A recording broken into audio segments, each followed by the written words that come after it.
All right. So I'm Devin, everybody, if you didn't know, and this is. Hey, how you doing? My name is Daoud Abdul Kawi Powell Bey, but my friends in the fellowship call me Woo. W-U. All right. Wood, do you mind starting off like what it is you do, what your position is called, and what you do for work? What I do for work is I'm a property manager of 3 clean and sober houses in Everett, Washington, and the Linwood area, which is the Puget Sound area, Snohomish County area. Okay. And what is it like being a property manager for these clean and sober houses? Like, what is like your day-to-day work environment like? My job consists of a few things. One, I'm the property manager, so people from different programs such as outpatient treatments, people getting directly out of treatment, people getting out of chemical dependency, therapeutic communities in prison or institutions, call me. Also, I am connected with the programs that fund people for housing in the state of Washington. That's nice. That's what. Now, what skills do you utilize in doing that? Like, what skills do you have that help you with that, or skills that you had to develop in order to get good at what you're doing, managing the houses? Okay, well, first, I have to say the skills that I have accumulated over the years pertain to my experience. Experience is that pilot that anoints thee with wisdom, right? So through my different experiences, I've gained knowledge on how to deal with people who are chemically dependent or suffer from the disease of alcoholism or active addiction. So some of the skills that I bring to my job is, one, I am a recovering alcoholic, and my sobriety date is 6/29/2008. I have a sponsor who has a sponsor who sponsors people, and I sponsor people. But not on top of that, what I bring to my job is I have a degree in chemical dependency. I have an associate's arts degree in chemical dependency, where I've taken over 109 hours of classes, and I've done 80 hours of what is it they call it when you do like interning, but like work experience? I did 80 hours of internship. So I was able to get towards the end of me doing my program. I was able to get the experience in working in human services. Yeah. Because chemical dependency is just an inkling in human services. Right. But I specialize in chemical dependency, but my field is human services. Now, we've heard about what you're doing and like how you've been able to rise to the occasion, what it takes to actually handle the job. But what is it like, being down there on the ground, dealing with the people? Like, someone new is coming in, how do you get them set up? How do you introduce them to the house? Like, what's that like? So what I use in that sense,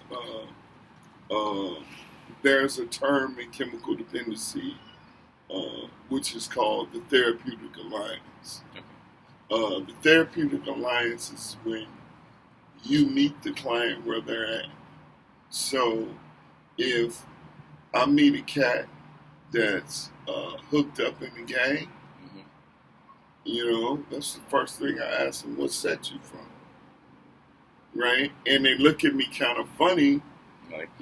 Like, what you mean, what set I'm from? Yeah. No, I'm asking you that because I'm trying to get a feel of where you're from, and then I share with them where I'm from. Mm-hmm. I'm from the south side of Chicago.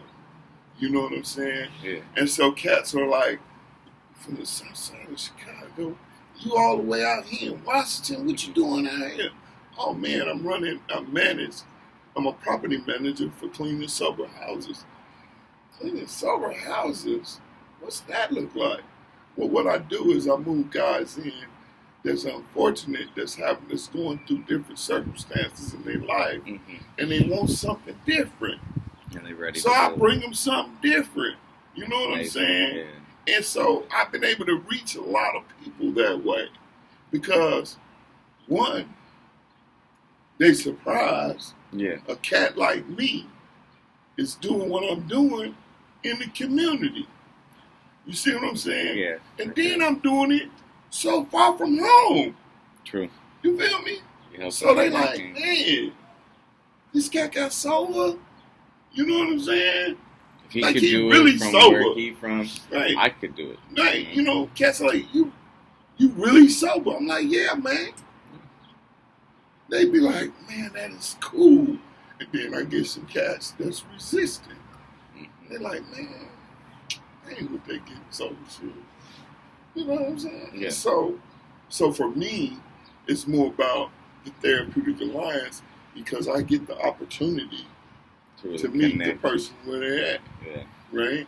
I think that's actually, when I was a caregiver, that was one of my main things. Is I wanted to talk to them and like not what the other caregivers or what their folder said. It's like I want to know who you are because On a one-on-one. I'm spending my time with you. We're spending almost 24 hours a day together, man. Like Right. we got to know each other. We got to Right. be cool with each other. We got to be Right. comfortable around each other because like. We like best friends now because we mandatory best friends. So I would like to like you. I hope you would like me too. So it makes us go by and we enjoy ourselves. I think when you say I would like you to like me, I don't think for me, as a property manager,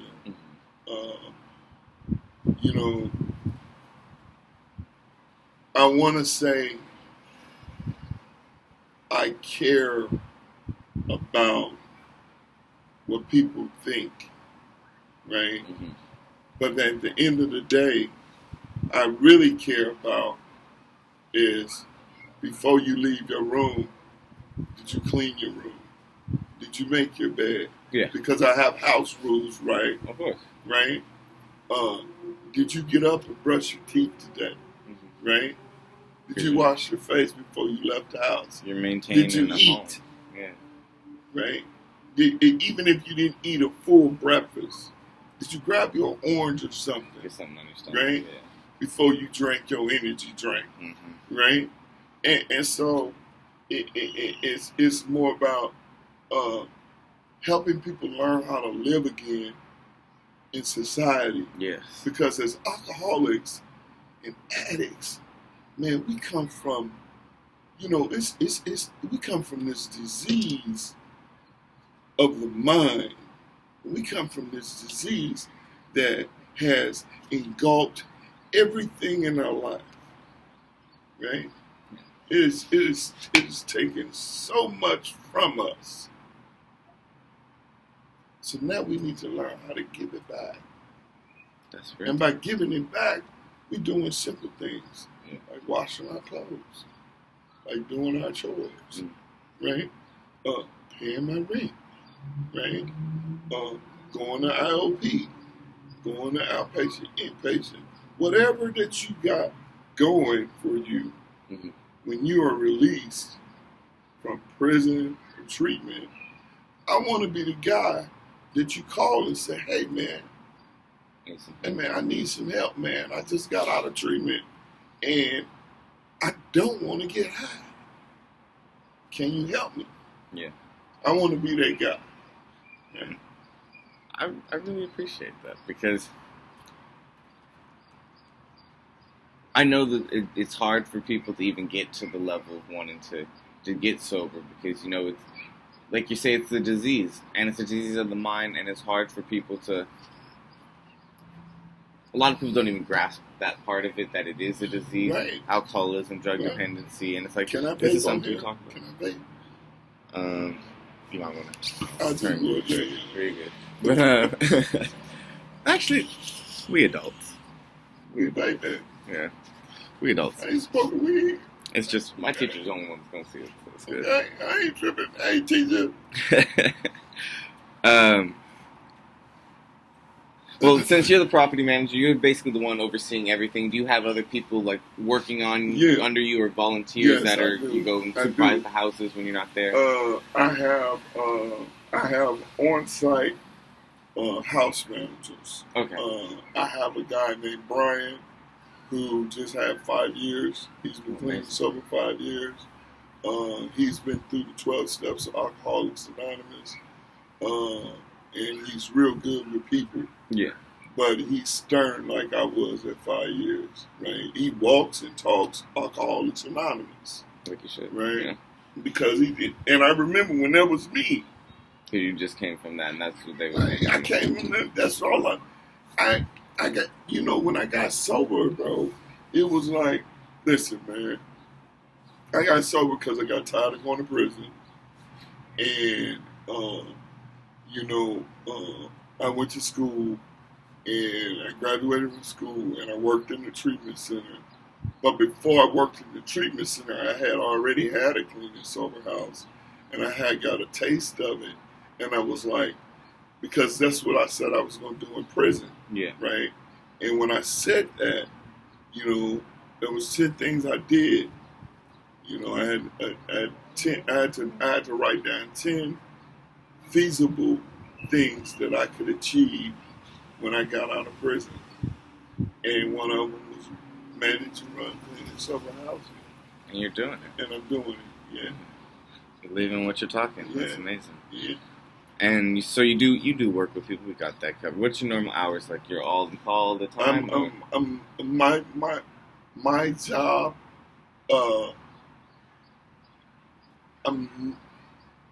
This time right here is like my off time. Right. Yeah, that's your only chilling. Right. You got Right. this little vacation. I It's get my this- chilling. Right. I get this little vacation. Then I get to go to New York this summer, Oh, amazing. hopefully in August. And then I get to go home and see my mom and my grandma in June Oh, great. or July. You know what I'm saying? So right now, this is my time. Yeah. This is my downtime, right? Okay. And unfortunately,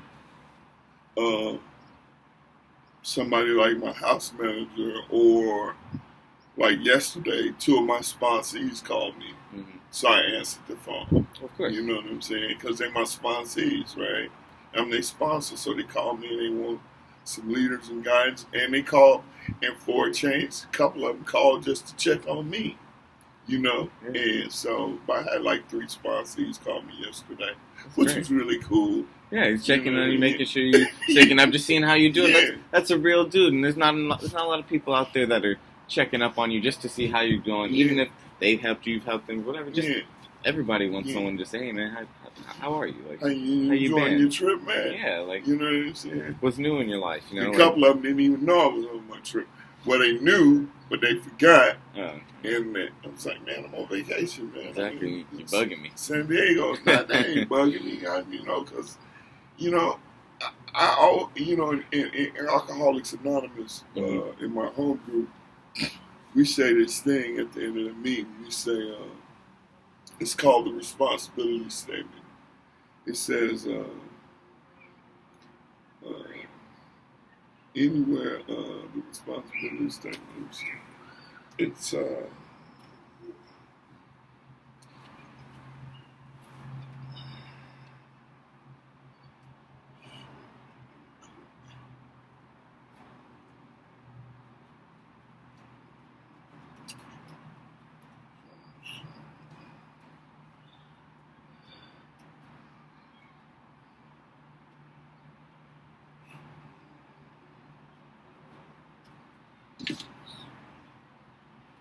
so in my home group, we say, I am responsible.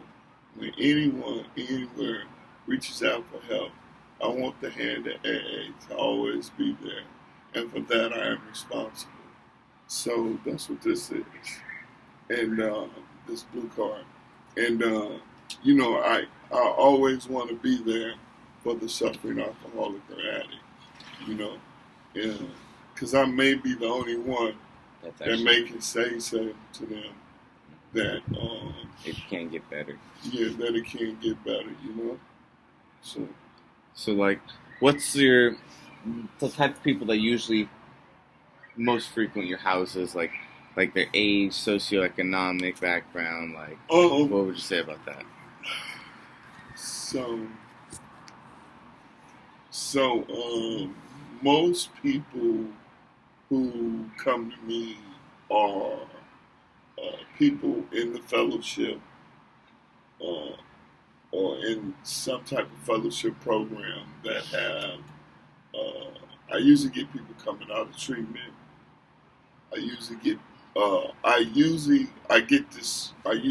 swarm of parents that call me. I get a lot of parents calling me, asking me, can I house their kids? And then sometimes I have openings. Like right now, I have 3 houses, and they're full, right? Wow. So my big house holds 9 people. And then my other house holds 6 people. And then my little house in Linwood holds 4 people. So I don't have I'm looking towards getting some more property and opening up some more houses. That would be good. Because there's a great need. There's a great need for housing out there. Yeah. I'm glad you're the man to take care of it. Yeah, Washington is big on recovery. That's great. And I just happen to be one of the anchors for it. You don't hear too much about recovery out here. Like, I barely started seeing commercials about, recovery places and stuff like that. Even in a lot of my classes, we talk about recovery and everything, but we never talk about, what are recovery places in our area, or, mental institutions or psychological facilities for anyone. We never really talk about where you can go and find that. We're here in San Diego. They're big on recovery out here. I had no idea. I've been going to meetings every night. I did hear about that. Yeah, I've been going to meetings, and so I got connected with some guys out here. And behind us, up in the hills, there's some houses and stuff back there in apartment buildings that are recovery related. Oh, really? You know what I'm right saying? Yeah. I didn't even know that. On top of the hill, because if you go out front, you see how it go up that, like a hill. Mm-hmm. Yeah, it's houses up in there, man. It's some recovery here, and then they got a lot of meetings here, man. That's crazy. That's good. So, I feel like going forward, we need that because alcoholism and drug abuse is at its highest. Yeah. Almost 1 million people pass away from opioid-related causes every year, and it's that's insane. And it's not just affecting one community; it's affecting the whole board, everyone. Yeah, that's that opioid thing that's going on. Yeah. And then, on top of the opioids, right? Yeah. We got this thing called fentanyl. Oh, fentanyl, yeah. Right? And that's just... people, they're slipping that in, and people don't even know that that's what they're getting, and it's killing them. And it's super sad. Yeah. So what's, give me one of your crisis situations, or, how high does your stress usually be on the job, or, stressful situations, or when it really gets tough working there, and you I think one of the hardest... there's a couple of things I play about, right? Yeah. And you can ask your cousin when you get back before we leave. Mm-hmm. There's a couple of things dude play about. But it's recovery and it's rent money you don't play about. Right? That's real. And, because this pandemic, right? This pandemic has made it so so smothering That's true. to the alcoholic and the addict that's recovering that some of them can barely breathe, Yeah. let alone have to worry about Normal. where they live because of things getting shut down. Like, I've had a few of people that live in my house end up having to lose a job to get a job. But I'm so thankful and grateful that I am well connected in my community. Yeah. So I was telling you, right? Yeah. One of my sponsees called me. Well, the sponsee who called me because his supervisor wanted to talk to me. Mm-hmm. And now he's a shift supervisor. Oh, wow. And she called me and said, "Hey, Mr. Wu, I need you to send me some people that are closed. So when I get back, I'm going to put the fillers out and I'm going to send her some people That are ready to in work. my houses that need to work and make some money." You know what I mean? So, I mean, I'm connected, bro. It's, But that's good. You're not one of those people hoarding their connections. You're giving back to your community yeah. basically at the same level it gave to you, and that's Yeah. amazing. Like, that's beautiful, really. Yeah. Like, I'm in awe about you, Wu. Like, this is my first time really meeting. Like, met you a few days ago, but this trip is the first time I'm meeting you. Right. Real solid. You've always heard about me. Yeah. But you never met me. Exactly, and it's like, and now I get to put a face to the name, and I know something about the man who he is, and he's a real one, and I really appreciate that. Yeah. I will actually, let's continue with that pandemic, because that's one of my questions on here, and it's like, I did wonder about that, like how I was the whole time in the pandemic, I was thinking about how hard it is for, like, kids not being able to go to school and play with other kids, like their development growing up. Like, that's gonna really mess with you. Like, if I couldn't have gone and played around in the kindergarten with all those little kids, like, that would have made, like, I would have been a weird kid growing up. So, and like, alcoholics and addicts, like, they're fighting to stay clean. It's like, there's no outlets to go do nothing. You can't really go nowhere. You're being forced to stay in the house, be around people you don't want to be around, or that make you want to go use. Right. And it's like, how have you helped? So like, what I've done, the first 4 months, first 5 months, I was just, doing Zoom meetings. I was still talking to sponsees, and I just made a decision one day and was like, well, I figure if I follow the rules, right, and I'm going to start book study with my sponsees. So I started having them come to my house. And then I was taking their temperature before they come in my house. Like, and then I'd have the hand sanitizer. And we sit down and we do our thing. You know what I'm saying? And then when my home group, my club that I'm a part of, the Linwood Alano Club, opened up, we were talking to the one of the guys from the Board of Health Directors, and we're servicing the community, an essential service, because alcoholics and addicts need meetings. Yeah. So we ended up opening up our hall at 25%. And so we made it so we can open up our hall. Yeah. And we got together. We're nonprofit board of directors, right? And I'm the vice president of the board of directors. I'm a trusted servant for the Linwood Alano Club. And what we did was we separated. We put X's on the floor, and we made it socially distant, 6 feet. You know what I'm saying? And you couldn't go up and pour your own coffee.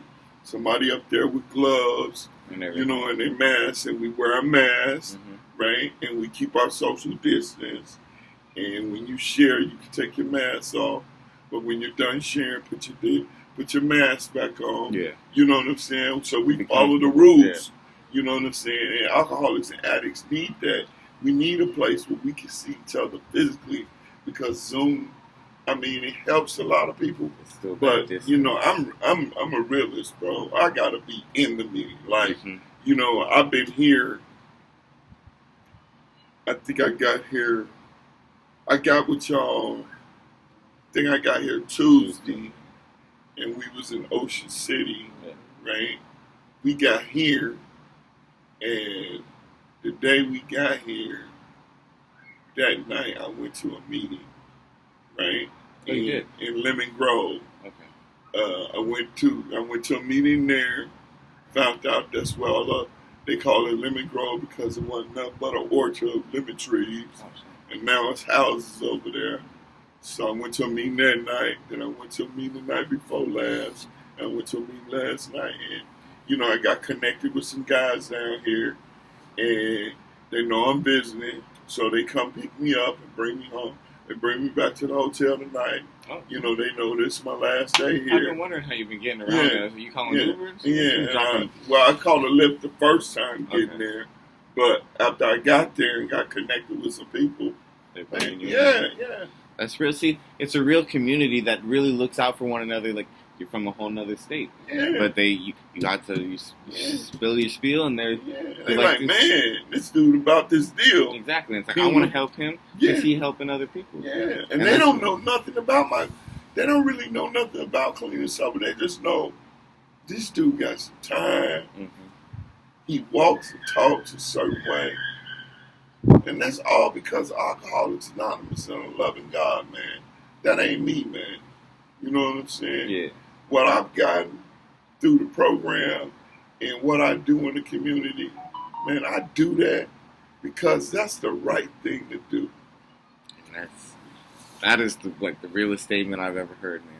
You do it because it's the right thing to do. You do it not because someone's asking for you because you're paying it back. It's because it's the right thing to do. You just do what you got to do. Yeah. I wish more people actually live their lives like that. And like as you said earlier, like addicts and they need to see each other Mhm. in person. Like that's actually crazy to me that it wasn't deemed like meetings and stuff like weren't deemed like essential because you're basically saving someone's life. Like they need to be able, like especially if it's their first day, they're 10 hours, they're Yeah. 2 hours sober. Like hey, they need to be able to share and connect on a level that, you know, people that don't suffer from that or have never had anything similar will never understand. So they're just gonna write it off. And it's like, you don't know, this could really save this person's life. This could save more people's lives because they could come in and say, hey, yeah, this really helped me. Like I'm 2 days sober now, and they go out and they tell their friends that are still using. Maybe they come in, and it just keeps going back and back. Well, I just wanted to say thank you so much, Wu. I really Yeah, appreciate man. it. This is real. Like, Yeah, man. this is so real. Like, everything that you're saying is something that I really do wish there were more people out here doing this. And I appreciate that you're helping get my cousin straight, and he's doing similar things, and he's out there helping pay it forward and doing the right thing. And Man, thank you, guys. My what I would ask you, if you could, man, show this video to your class. no, I'm gonna try to. I'm You gonna send it to my teacher, and I'm gonna ask her like, you know, because I think we're supposed to present this, and she Yeah. wanted, you know, just a little clip, and I'll be like, can I go last and say Yeah. like, if you guys want to stick around, you can stick around, Yeah. but if you don't, like, Yeah, I really want to show this video yeah too. show 'cause that video to your people. This is man. real, you know. Yeah, And it's a different perspective than I bet most people in the class. They're probably doing like, you know, medical professionals or people they work with. And it's like, you know, I thought about doing that, but this is something that's home for me because y'all are my family. And it's like, yeah. I never really knew too much about it because, you know, I was a little kid when Mike first started it. So it's like, Yeah. and he moved away to go do it. So it's like, I didn't really see it. And like, he would tell me a little bit here and there, but it's like, you know, now that I'm older, I'm really getting the real spiel, and it's moving because it helps me to know that no matter what, even if I fall down, you know, there's people out there that can help me, Yeah. and I can help other people. Even if I don't fall down, I can still help other people, and that's kind of why I got into psychology. It's like I want to help some people, like just do right. You know? Psychologist was happening, man. You know, it's real. You know what I mean? Yeah. What you're doing is real, man. Appreciate you. You know, and I'm hoping that whatever you do with your degree, man, that you do it and that you get an internal reward for it. Because, like, So too. you know, what I do with people in my profession, I get it. My heart feels good. I feel good inside. You know, even if they mess up, even if they fall short or come short on a chore or whatever it is. Yeah. You know, even if, like, I'm in a crisis. Fine example. One of my house managers called me, right? And he got to telling me about this girl who I just moved in since I've been here. Oh wow. She's just been in the house maybe a day, right? Yeah. But she's Sure. going through psychosis, right? And she's coming down off alcohol and drugs, right? And It's the roughest part right yeah, there. and she think everybody out to get her. You know what I mean? But that's the drugs and alcohol. And then, you know, the real thing in chemical dependency and drug addiction nowadays is this thing that they call co-occurring. Okay, what's that? And co-occurring is when you have the mental, right? Yeah.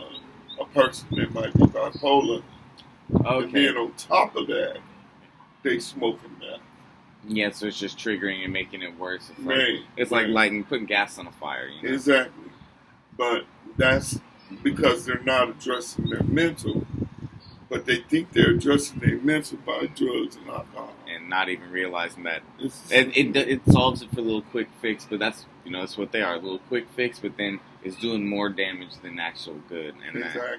they don't realize it because it's high right then and there. Right. Then it's over with, and it's like, Right. I gotta refill that. And Yeah. we talk a little bit about that in this class about how hard it is for people to when seeking care, like how it is for just a regular Joe just going to seek care. It's like a lot of people, there's I think there's 5 steps, and it takes a lot of people. The first 2 steps takes them hard to get through, like admitting that they have a problem and admitting they need to go and seek help for it, like any type of medical care. That's hard for people to do just out every day. Imagine how hard it is for someone struggling with a disease that they can't help, that they don't even know they got, that they've been battling for so long, or they're battling 2 or 3 more diseases at the same time. It's troubling, but the fact that there are people out there like you that are doing it, like taking the steps with the people, meeting them where they're at, showing them that it can get better. Like, come here, like, come my way and I'll take you under my wing. And that's real. Like, not enough mentors out there. I'm what you call co-occurring because, a little disclosure about myself. I have depression. Yeah. At one time, it was manic, but since I've gotten sober and, I go see a shrink once a month, I go see my therapist, right? And I talk to her about life stuff that I can't talk to my sponsor about, right? And in the program of Alcoholics Anonymous, it talks about that we need to go to outside resources so we can get healthy, and so I'm well-rounded, Yeah. you know what I mean? Because I can't talk to my sponsor about things that's in my head, but I can talk to my therapist about things in my head, and then I can address that and see what it really is and move on from it. Yeah.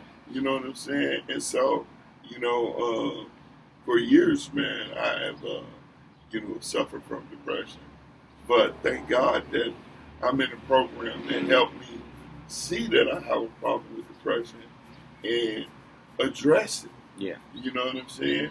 Without medicating it with drugs and alcohol. Yeah. Because for years, that's what I did. You know what I'm saying? Because I didn't have the medication.